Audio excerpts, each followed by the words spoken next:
नमस्कार, ABP news में आपका स्वागत है। मैं हूं रोहित सिंह सावल। भारत का हूं, भारत की बात करता हूं। सियासी साझेदारी की पहली शर्त है शक्ति संतुलन। गठबंधन कोई भी हो, यह सिद्धांत हर जगह लागू होता है।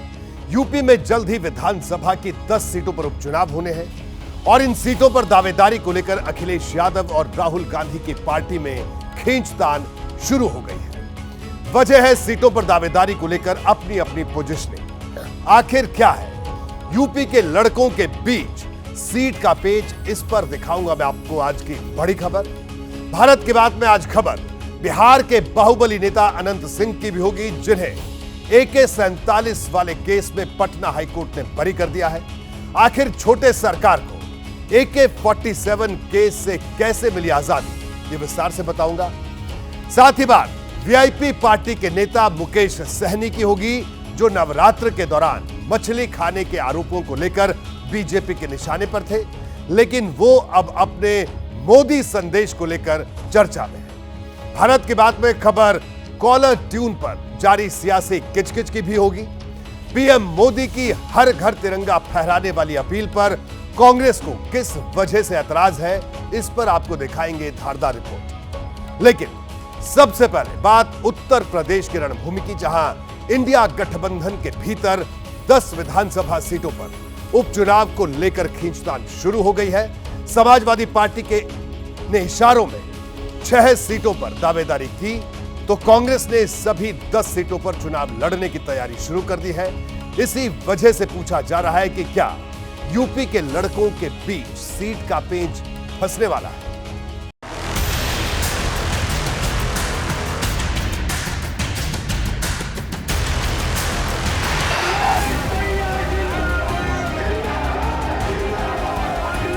लोकसभा चुनाव के नतीजे आए तो उत्तर प्रदेश में बीजेपी को भविष्य के लिए खतरे की घंटी सुनाई देने लगी। खतरा इस बात का कि क्या जनता समाजवादी पार्टी और कांग्रेस के गठबंधन पर भरोसा करने लगी है। कुछ ही दिनों के भीतर 10 सीटों पर उपचुनाव का ऐलान हो सकता है और फिलहाल सबसे बड़ा सवाल यही है कि एनडीए गठबंधन और इंडिया गठबंधन में कौन सी पार्टी कितनी सीटों पर चुनाव लड़ेगी। 2022 में जब विधानसभा चुनाव हुए थे तो एनडीए और समाजवादी पार्टी के बीच मुकाबला बराबरी का था। करहल, मिल्कीपुर, सीसामऊ, कटेहरी और कुंदर की सीट पर समाजवादी पार्टी चुनाव जीती थी, जबकि खैरपुर, फूलपुर और गाजियाबाद में बीजेपी प्रत्याशी जीते थे। बाकी की 2 सीटें मीरापुर और मंझवा में बीजेपी के सहयोगी दलों ने चुनाव जीता था। अब सवाल यह है कि गठबंधन में सीट बंटवारा इस बार कैसे होगा, क्योंकि समाजवादी पार्टी और कांग्रेस का पहले से गठबंधन है तो दोनों दल कितनी कितनी सीटों पर चुनाव लड़ेंगे। समाजवादी पार्टी ने 6 सीटों पर प्रभारी नियुक्त करके ये संदेश तो कम से कम दे ही दिया है कि वो 6 से कम सीट पर चुनाव नहीं लड़ेगी। हमारे नेताओं की बात हो जाएगी, जिस तरह से लोकसभा में आराम से फॉलो की गई उसी भाव से जो है उसको फॉलो किया जाएगा और 10 की 10 सीटों को बहुत बढ़िया तरीके से लड़ा जाएगा। जीतने हारने का प्रश्न नहीं है, कोई सीट कोई भी लड़े, समाजवादी पार्टी 10 सीट को अपना मान के लड़ेगी और पूरी ईमानदारी से लड़ेगी। लोकसभा चुनाव ने यह साबित किया कि यूपी में 2 लड़कों की जोड़ी के कॉम्बिनेशन ने लोगों का दिल जीता है और उसी नतीजे को आधार बनाकर कांग्रेस ने भी अपनी डिमांड लिस्ट बड़ी कर दी है। कांग्रेस ने सभी 10 सीटों पर पर्यवेक्षक नियुक्त कर दिए हैं और दावा कम से कम 4 सीटों पर है। 10 पे चुनाव होने हैं, मामला तो बराबरी का है, लेकिन गठबंधन के अपने एक धर्म है और उस धर्म का निर्वहन करना है। लेकिन हमारी समझ से हम 4 सीटों पर, जो हमारे सर्वे आज जो हम लोग जहाँ जहाँ जाते हैं, उन 4 जगह पर बहुत मजबूती के साथ हम चुनाव लड़ सकते हैं और जीत सकते हैं। तो मेरी मांग भी 4 सीट की है और शायद 4 सीट पर हम चुनाव लड़ेंगे भी। कांग्रेस को समाजवादी पार्टी 4 सीट देगी, ये फिलहाल दूर की कौड़ी नजर आती है, लेकिन 2 सीटों पर बात बन सकती है। अब सवाल यह है कि कांग्रेस 2 सीटों पर मानेगी या फिर गठबंधन खतरे में पड़ जाएगा, क्योंकि ये सीट बंटवारा आसान नहीं दिख रहा, न तो इंडिया गठबंधन में और न ही एनडीए में। बीजेपी की तैयारी सभी 10 सीटों पर मजबूती से चुनाव लड़ने की है, लेकिन संजय निषाद पहले से ही 2 सीटों की लिस्ट बनाकर बैठे हैं। तो 2 सीटें हैं, एक मझवा, दूसरा हमारा कटहरी है, वहाँ हम कम सीटों से हार गए। परंपरा रही भारतीय जनता पार्टी की कि जो गठबंधन धर्म जो रहता है वो निभाती है, सहयोगी दलों का सम्मान करती है। 10 सीट केवल भाजपा लड़ना चाहती है। तो देख, जब वो अपना लड़ेगी तो देखा जाएगा। यूपी में 10 सीटों पर होने वाले उपचुनाव के नतीजे एक साथ कई संदेश देंगे और इस उपचुनाव में बढ़त बनाना सीएम योगी के लिए बड़ी चुनौती होगी। यही वजह है कि कोई भी फैसला जल्दबाजी में नहीं लिया जाएगा। जो भी हमारे सहयोगी राजनीतिक दल हैं वे अपनी राय रख रहे हैं। मुझको लगता है कि जब एनडीए की बैठक होगी तो इसमें कौन किस सीट पर कैसे लड़ेगा इसका निश्चित रूप से विचार विमर्श के बाद ही निर्णय होगा।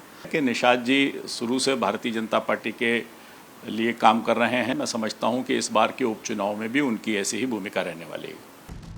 लोकसभा चुनाव में यूपी की जनता ने जिस तरह का संदेश दिया वो बीजेपी के नेताओं को ही चौंका गया। दूसरी तरफ संगठन और सरकार वाली तनातनी भी अंदर खाने अभी तक जारी है। सूत्र बताते हैं कि 11 अगस्त को एक बार फिर केशव प्रसाद मौर्य दिल्ली पहुंचे थे और प्रधानमंत्री मोदी से उन्होंने मुलाकात की थी। इससे पहले यूपी के प्रदेश अध्यक्ष भूपेंद्र चौधरी भी पीएम मोदी से एक मुलाकात कर चुके थे। जब संसद सत्र चल रहा था तब भी यूपी से संबंध रखने वाले बीजेपी के कई बड़े नेता और सहयोगी दलों के नेताओं ने भी पीएम मोदी से मुलाकात की थी। इनमें कई नेता ऐसे थे जो दूसरे कैंप के माने जाते हैं। लखनऊ वाले नेताओं की दिल्ली में मीटिंग की खबर आई तो अखिलेश यादव भी एक्टिव हो गए।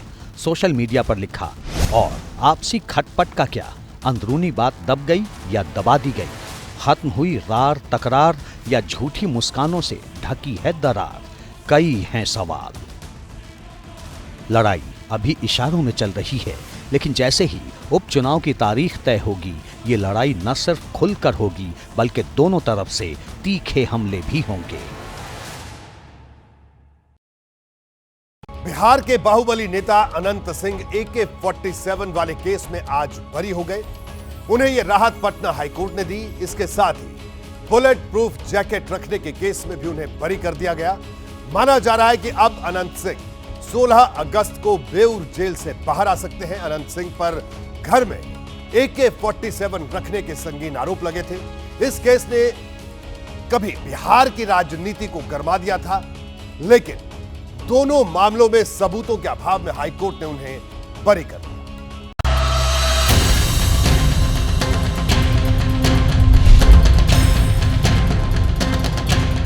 2019 में अनंत सिंह के घर से AK-47 निकलने की खबर आई थी तो लोग हैरान रह गए थे।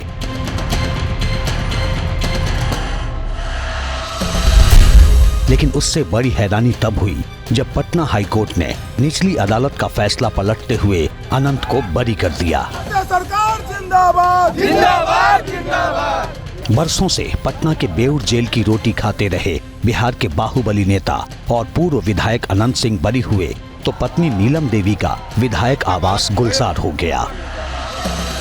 समर्थक जुटे, मिठाइयां बांटी गई और छोटे सरकार जिंदाबाद के नारे लगने लगे।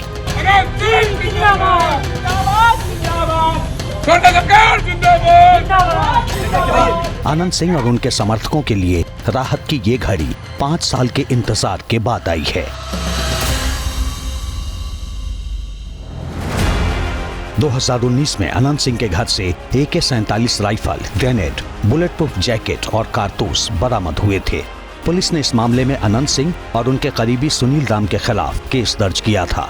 3 साल तक चले ट्रायल के बाद निचली अदालत ने 2022 में अनंत सिंह को 10 साल कैद की सजा सुनाई थी। उस समय अनंत सिंह विधायक थे, लेकिन सजा हुई तो कुर्सी चली गई। अनंत सिंह 2019 से ही पटना की बेऊर जेल में बंद थे, लेकिन उनके खिलाफ अपील में पटना हाईकोर्ट ने सबूतों को नाकाफी माना और अनंत सिंह बरी हो गए। माननीय विधायक अनंत कुमार सिंह जी का जो AK-47 वाला मामला था, ऑनरेबल हाई कोर्ट से आज रिहाई हुई है। माननीय न्यायमूर्ति चंद्रशेखर झा की यहाँ से 25/8 से वो कस्टडी में थे। एक दूसरा मामला था सचिवालय में जो कहा जाता था कि बुलेट प्रूफ जैकेट बरामद हुआ था, उस केस में भी रिहाई हुई। फैसला अदालत का है, लेकिन नीतीश सरकार लालू की पार्टी के निशाने पर है। पहले नीतीश कुमार जी के साथ नहीं थे तो अपराधी थे, आज है तो मुक्त हो गए। इसमें कौन सी बड़ी बात? नीतीश जी कहाँ किसी को बचाते हैं फंसाते, तो साफ दिख रहा है लोगों को कितना को बचाते हैं कितना को फंसाते हैं। आरजेडी के आरोपों का जवाब भी तुरंत आ गया। ये न्यायालय का मामला है और न्यायालय साक्ष्य और सबूतों के आधार पर निर्णय लेती है। जरूर कहीं ना कहीं जो है से कोई साक्ष्य उस प्रकार का नहीं मिला होगा, तभी न्यायालय ने इस प्रकार के फैसले दिए होंगे। पटना हाई कोर्ट के फैसले का हम स्वागत करते हैं और निसंदेह अनंत सिंह जी को इससे एक बड़ी राहत मिली है। उनकी पत्नी एनडीए परिवार का हिस्सा है, लेकिन इसे फायदे और नुकसान के बजाय न्यायिक फैसलों का बराबर सम्मान करना चाहिए। हत्या के केस में पहली बार 9 साल की उम्र में जेल यात्रा कर चुके अनंत सिंह के खिलाफ आरोपों की फेहरिस्त बहुत लंबी है। कत्ल, फिरौती, डकैती, अपहरण और रेप जैसे संगीन मामले दर्ज हैं, लेकिन अनंत सिंह के सियासी रसूख में कभी कोई कमी नहीं आई। जब खुद विधायक नहीं रहे तो पत्नी को बनवा दिया। अनंत सिंह को सजा मिलने के बाद उनकी जो विधायकी रहती है वो चली जाती है, लेकिन मोकामा से उनकी ही पत्नी राजद के टिकट पर चुनाव लड़ती हैं और जीतती हैं। कहा जाता है कि जब अनंत सिंह की पत्नी को टिकट मिला तो जो दूरियां अनंत सिंह और ललन सिंह के बीच थी वो कम थी। इसका असर इस बार के लोकसभा चुनाव में भी खूब दिखा।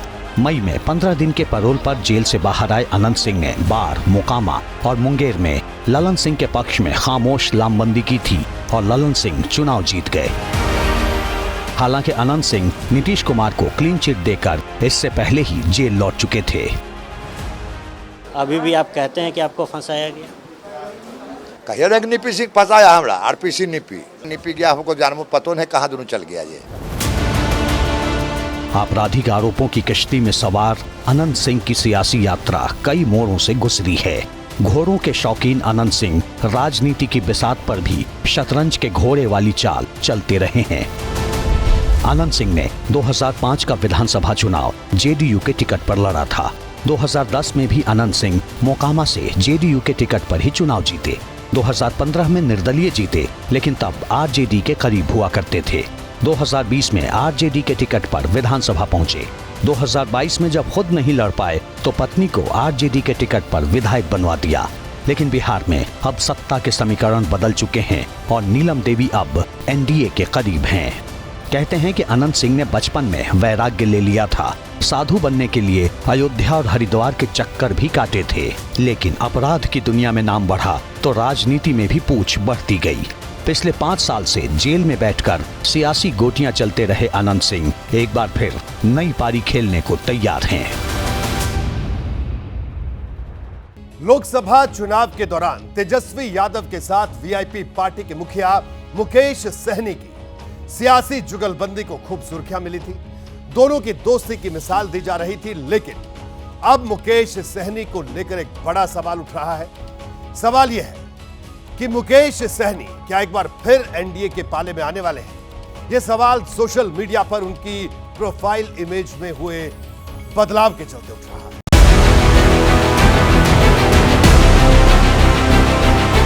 लोकसभा चुनाव के वक्त मुकेश सहनी कभी तेजस्वी यादव के साथ हेलीकॉप्टर में संतरा खाने वाला वीडियो शेयर करते थे, कभी मछली खाने वाला तो कभी केक काटने वाला। लेकिन लोकसभा चुनाव में जब मुकेश सहनी की पार्टी को कामयाबी नहीं मिली तो मछली और संतरा छोड़ राष्ट्रवादी मंच पर आ गए। मुकेश सहनी ने अपने सोशल मीडिया की डीपी पर तिरंगा लगाया है। अब आप सोचेंगे कि 15 अगस्त के मौके पर अगर मुकेश सहनी ने डीपी पर तिरंगा लगा लिया तो भला कौन सी बड़ी बात है। लेकिन जब इसे राजनीति के चश्मे से देखेंगे तो बात बड़ी नजर आएगी।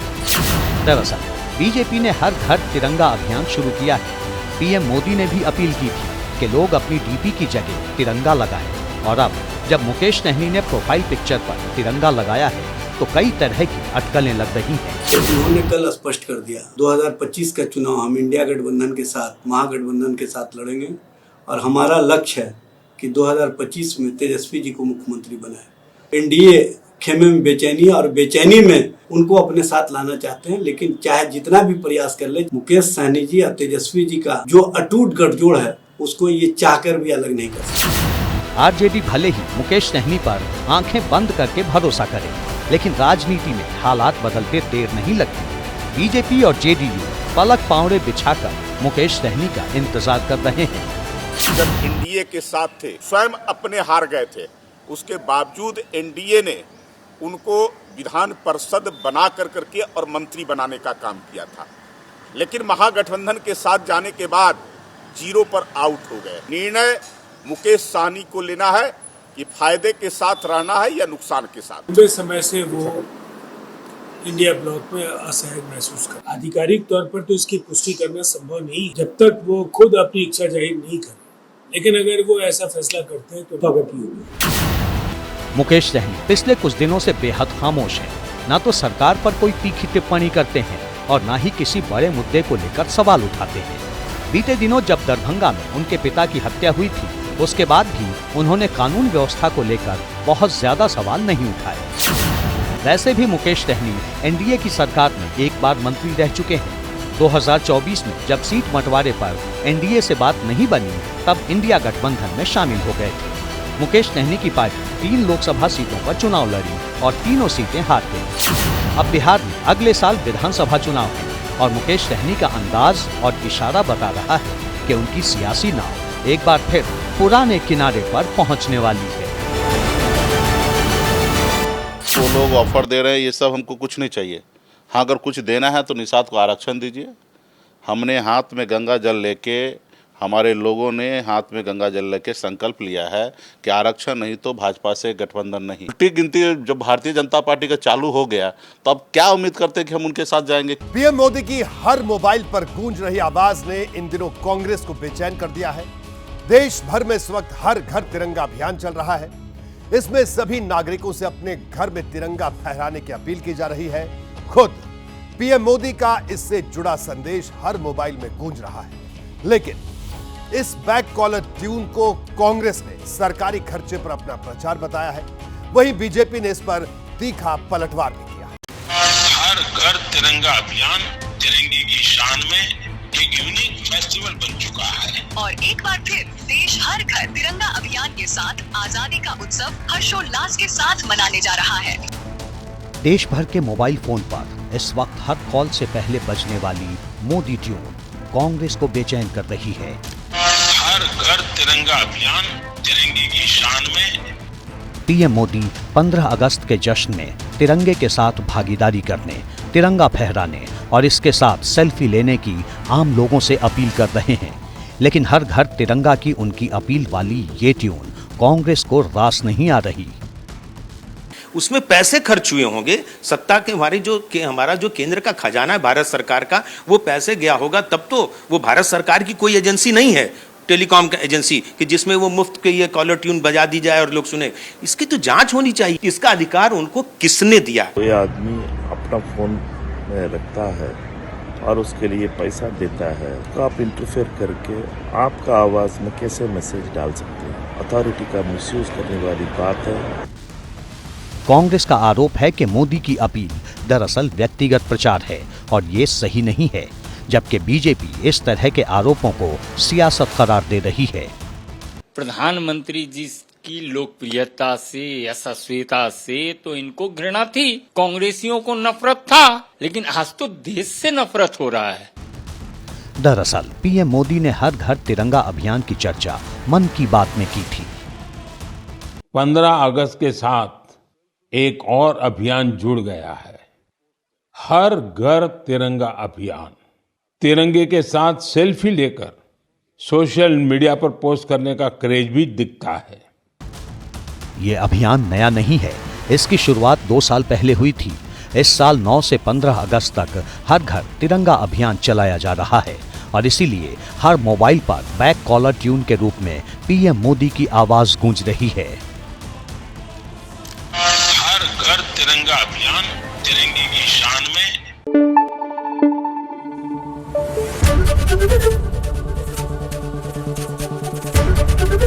एबीपी न्यूज आपको रखे आगे।